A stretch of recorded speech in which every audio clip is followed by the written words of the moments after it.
nós vamos falar a partir de agora de uma mudança na legislação brasileira que agrava as penas para crimes de violência psicológica contra a mulher praticados com o uso de inteligência artificial. Inteligência artificial que veio para trazer soluções rápidas para muitos problemas da nossa vida, também, infelizmente, é utilizada para a prática criminosa. Tem o chamado deepfake.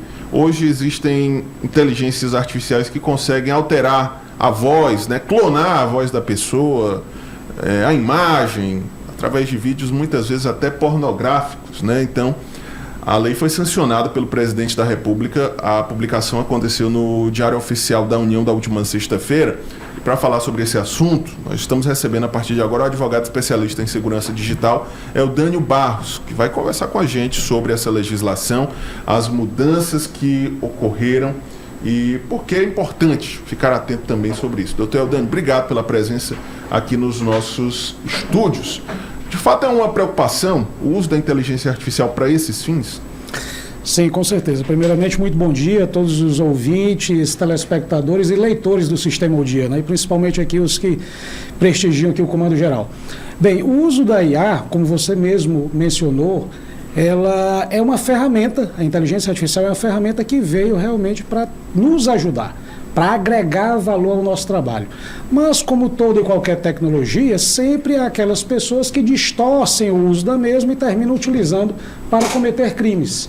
E agora, como você bem falou, na última sexta-feira, dia 24 de abril, foi promulgada a Lei 15.123, que ela majora a pena se a violência psicológica contra a mulher for cometida através do uso de inteligência artificial ou qualquer outra ferramenta que seja capaz de utilizar a imagem ou o som, ou a voz daquela pessoa.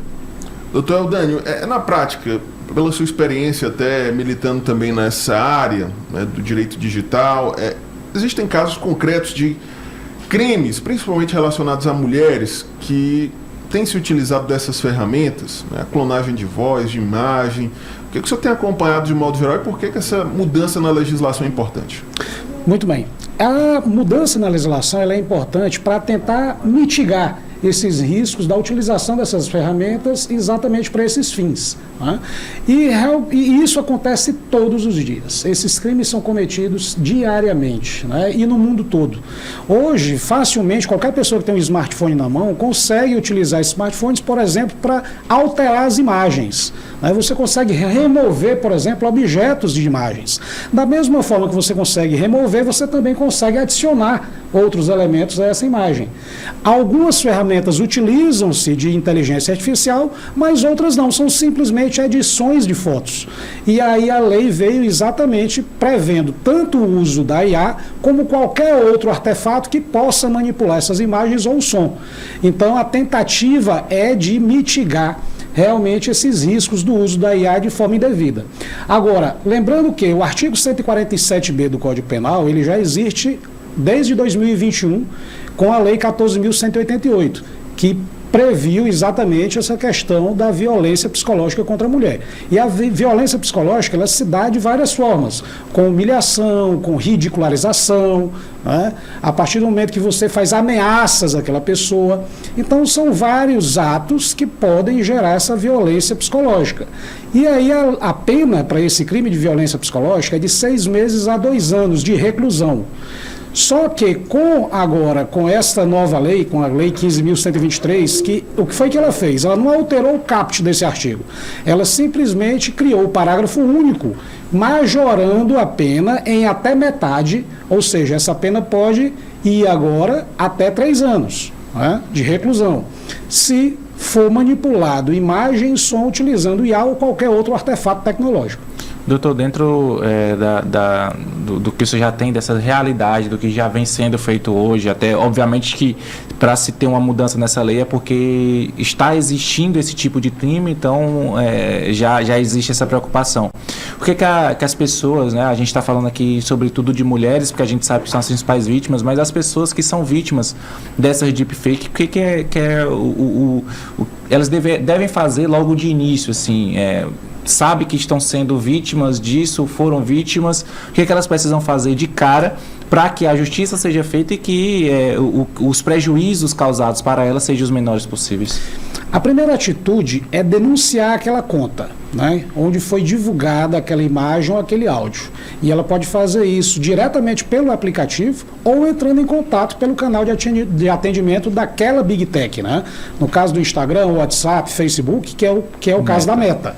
Né? Então, qualquer rede social ela tem o seu canal de atendimento e ela pode receber essa denúncia. Caso ela não tome nenhuma atitude nesse sentido, a pessoa vai, através do Ministério Público, e faz essa denúncia e, judicialmente, através de uma ordem judicial, essa empresa ela é obrigada a retirar imediatamente do ar essa postagem. Né? Então, isso pode ser feito diretamente, de forma administrativa, em contato com a empresa. Caso ela não tome essa atitude, você pode utilizar o meio judicial.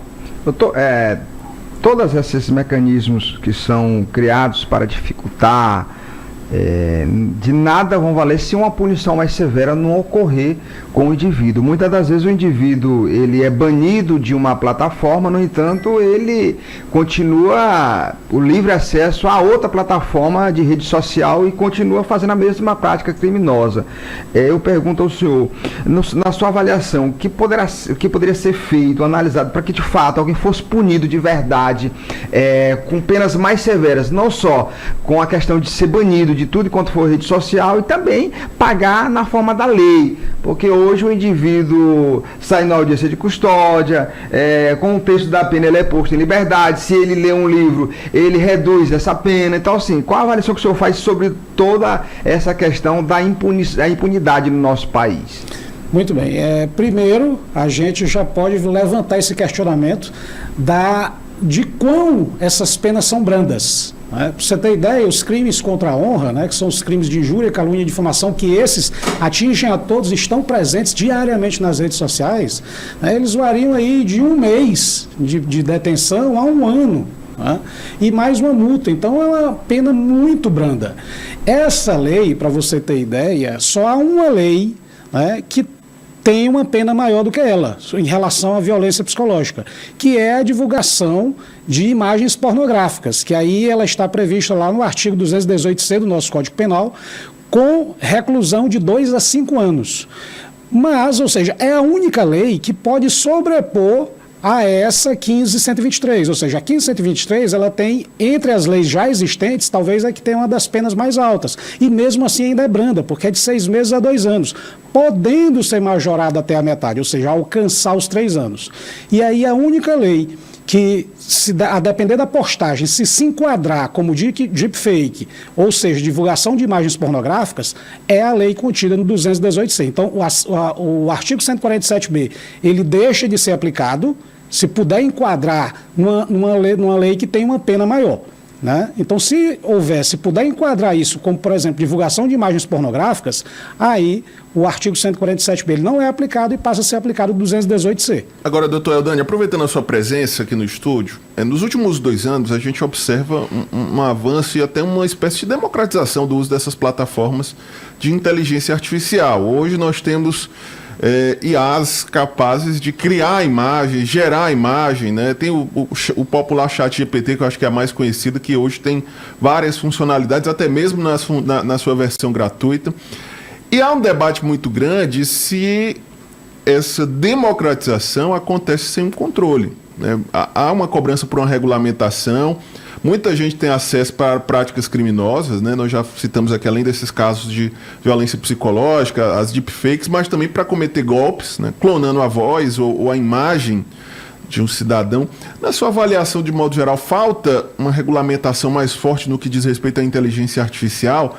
O que pode ser feito até para que esse instrumento ele continue sendo utilizado, mas da forma adequada e regulado também pelo poder público?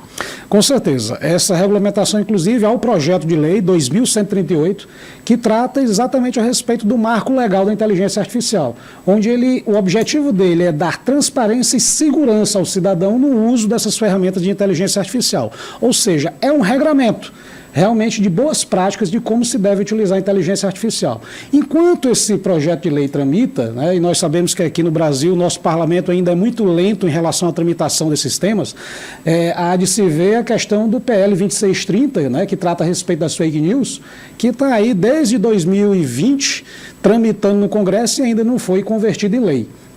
Mas é sim uma necessidade de nós termos esse regramento, até porque se nós analisarmos as eleições que nós tivemos ano passado, o próprio TSE tomou a iniciativa de já regulamentar o uso da inteligência artificial nas eleições, ou seja, não proibiu o uso de IA, mas ele proibiu estritamente a questão da deepfake.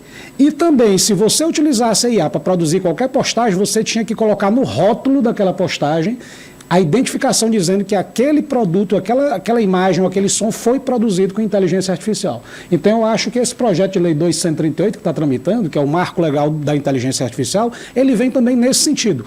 Ou seja, se você produziu algo com IA, tem que estar bem claro para o cidadão que aquilo ali foi produzido com utilização de inteligência artificial. Desculpa, Vitor, qual é o alerta que o senhor faz para que a pessoa, ao receber um vídeo que foi criado com a IA, e aí é o seguinte, qual alerta que você faz? Como identificar se esse vídeo, de fato, ele é uma montagem ou não, e como fazer para denunciar, se eu tenho um vídeo meu que foi divulgado, como é que eu faço para denunciar, e como é que a pessoa tem que fazer para poder constatar que é ou não uma montagem? Olha, hoje com a evolução dessas ferramentas, está cada vez mais difícil, a olho nu, você perceber se aquela imagem, se aquele vídeo, ele é um vídeo falso ou não. Está muito difícil. Quando a própria pessoa identifica, né, ou seja, quando ela se vê naquela imagem, naquele vídeo, ela efetivamente pode fazer a denúncia. Agora, às vezes, quando ela percebe, milhares de outras pessoas já viram, então às vezes o prejuízo já foi feito, já foi realizado, então é muito complicado você restaurar a verdade a partir disso, mas nós temos os nossos canais de denúncia que, como eu já falei, você pode entrar em contato diretamente com aquele provedor de serviço ou, caso ele não tome atitude, você recorre ao sistema judiciário. Mas existem detalhes que você pode se ater na hora de verificar se um vídeo ou uma imagem é falso ou não. Se falarmos de vídeo, por exemplo, os vídeos que são produzidos com inteligência artificial, eles não gaguejam, eles normalmente não erram palavras, pronúncia de palavras. Então, quando você vê algo perfeito demais, é algo que você já levanta aquela dúvida a respeito da veracidade dele. Então, a IA ela trabalha muito bem. Tanto que às vezes trabalha, aliás, na maioria das vezes, melhor do que o ser humano. Então, quando algo é muito perfeito, isso levanta já uma desconfiança. Então, você tem que ficar muito atento a esse tipo de coisa. E aí eu lembro, doutor, só cortando aqui, só rápido. Tem muitos vídeos que circulam nas redes sociais de celebridades vendendo produtos, vídeos criados com inteligência artificial, do William Bonner vendendo um creme para rejuvenescimento. O Neymar vendendo alguns produtos. O Neymar vendendo produtos. Gente, tem que ter também esse senso, doutor? De ver que quando há uma facilidade muito grande, você também precisa desconfiar. Exatamente. E há um detalhe. Se aquela pessoa, titular daquela imagem, evidentemente daquele áudio, autorizar a criação de algo nesse sentido, está valendo. Não é crime, tem autorização dele. Causou uma polêmica enorme aqui no Brasil quando ressuscitaram digitalmente, por assim dizer, a Elis Regina, na propaganda lá da Volkswagen, onde ela aparece dirigindo o carro ao lado do carro da filha. Mas aquilo ali foi autorizado pelos familiares. Então, os familiares são detentores da imagem daquela pessoa. Então, eles autorizaram a criação. Então, quando há uma autorização, tem validade aquela deepfake, por assim dizer. Continua sendo uma deepfake, mas uma deepfake válida. Doutor Eudânio Barros, obrigado pela presença aqui no nosso estúdio, um tema bastante atual e importante de ser discutido. Esperamos contar com o senhor em outras oportunidades também para atualizar, Cada dia a inteligência artificial evolui e a gente precisa também acompanhar esse debate. Obrigado pela presença. Estaremos sempre à disposição.